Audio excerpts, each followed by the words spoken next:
Man, the NBA season has been ongoing for 1 month now, and I feel like there's just way too much information we've gathered, and there's way too much to unpack, but I'm all for unpacking it.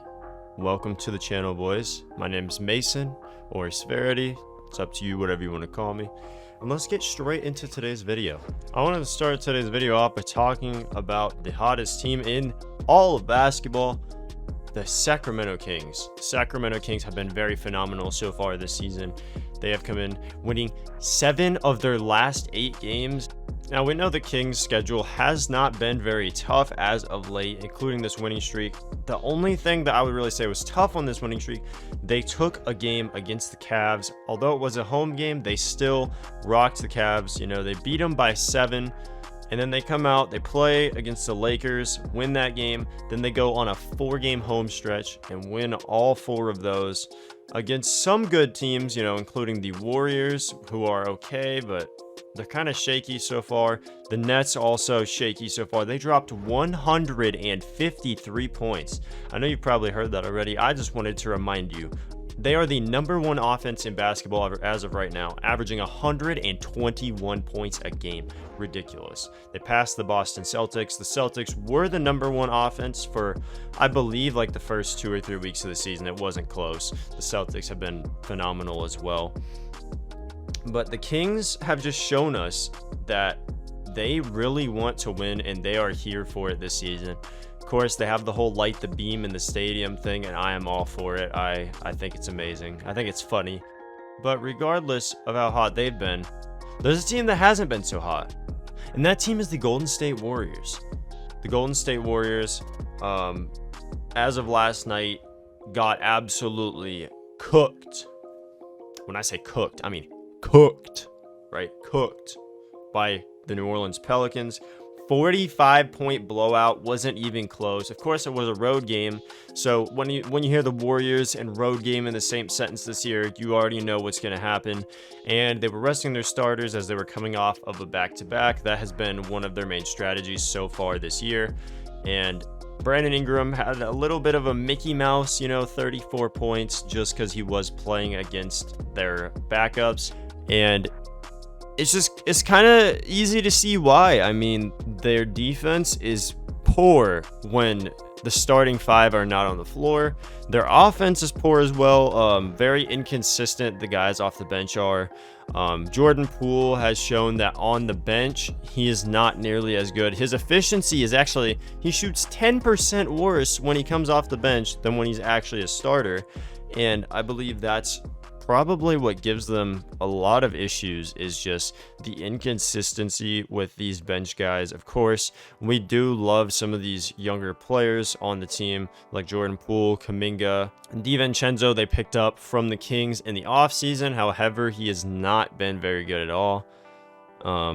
Moses Moody hasn't been very great at all this season either, and it's just like a lot of these bench guys are having down years compared to what they did last year, along with a struggling Klay Thompson so far, except he did have an amazing 40-point performance that won them the game. Very, very close game, but their first road win of the season against the Houston Rockets. I'm very, very proud of them for achieving that, and I'm hoping that they can turn this season around because it is Golden State. I do want to see these guys. I want to see Curry succeed, Clay, Wiggins. I want to see them succeed. What about Draymond? Do I want to see him succeed? I'm not too sure. But regardless of that, this is the championship dynasty right here that is having a very bad start to the season. So we can only hope they turn it around. But regardless, the Pelicans got the easy win.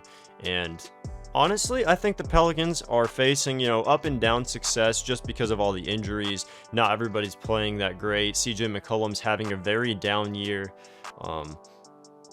Other than that, I'm really excited for this Pelicans team to see when everyone is finally fully healthy, if that ever does actually happen. I mean, the Pelicans have still at least shown us that the flashes are there, that they can compete. It's just a matter of being consistent about it. Another team that I think actually is very surprising so far is the Indiana Pacers.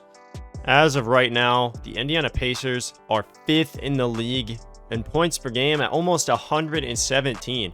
And who knew that the Victor Wembanyama contenders would go from that to playoff contenders?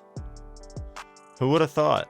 I mean, let's not get too high on them just yet. They're 4th in the East as of right now with a 10-6 record. That can easily change. All it takes is 4 games and they'll fall out of the play-in tournament. Like, right now, it's just the beginning of the season, so we can't get too carried away, but we can still give our credit where it's due.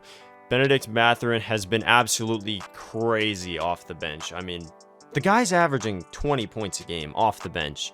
And no one has ever done that in their rookie season, 20 a game off the bench. So if he continues to do that, that would just be incredible. And I'm all for it. I support this Pacers team. They're very entertaining to watch. I mean, like I said, 10-6 for a team that was supposed to be Wembanyama contenders. Everyone was expecting them to have a tank year, and they just didn't care. They didn't care about what anybody thought about them. Same with the Utah Jazz. Now, the Utah Jazz went out in a close game against the Los Angeles Clippers last night in very close fashion. The final score was 121-114, I believe, something like that. It was a pretty close game. Paul George was not playing. Kawhi Leonard was playing. He only played a little over 20 minutes. So I was glad to at least, hear that he had 20 minutes. I watched the game on and off. Norman Powell, once again, being phenomenal. John Wall hit a half-court shot at the end of the first quarter. I thought that was crazy. He was getting hyped, and John Wall has been very exciting to watch this year. Regardless of if he's actually been considered good, I think he's still been a very fun player to watch. Reggie Jackson also had himself a night last night.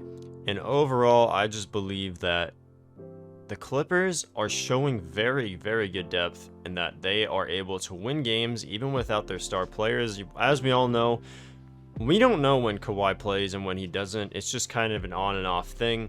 But when he does play, he still has been pretty decent. It's just a matter of keeping him on the court for long amounts of time and just managing if he's going to be able to actually play the game, or if you're going to have to bench him most of the regular season and just keep him for the playoffs. But here's the thing is, if he's not ready for the playoffs and he's not in his actual best basketball form, then how do we know that the whole load management is going to actually work?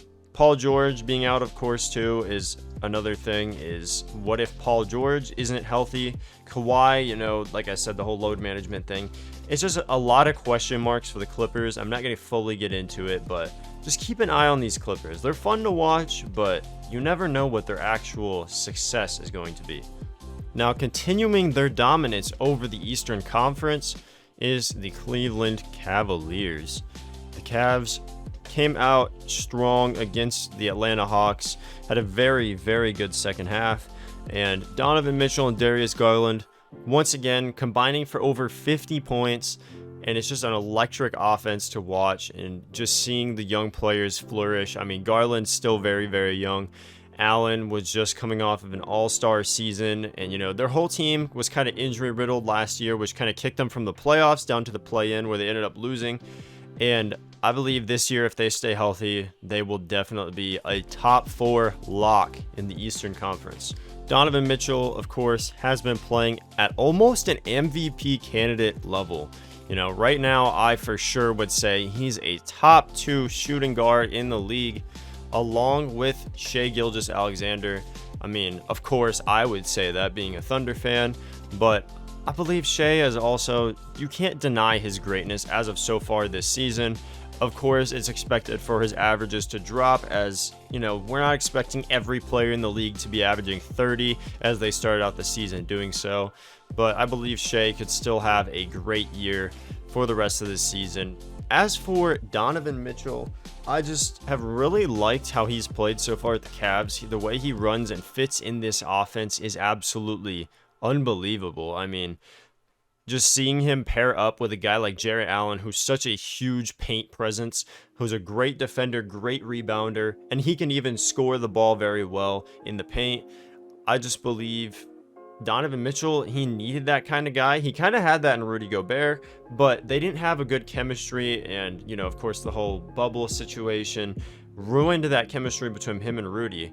And some people are even saying it wasn't him that was the problem and that it was Rudy Gobert. As for a team that's maybe not so hot out in the Western Conference is the Utah Jazz. I want to know personally what you think of the Utah Jazz down in the comments. Where do you see them ending up at the end of this season?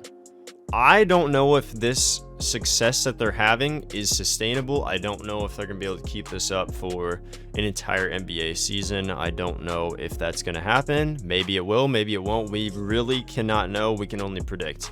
As of right now, just, seeing them lose that game to the Clippers and seeing them, slow down from their tear. They started off the season very, very hot at 10-3, and now they're 12-7, just showing that, they have slowed down a little bit compared to that hot start that they were at.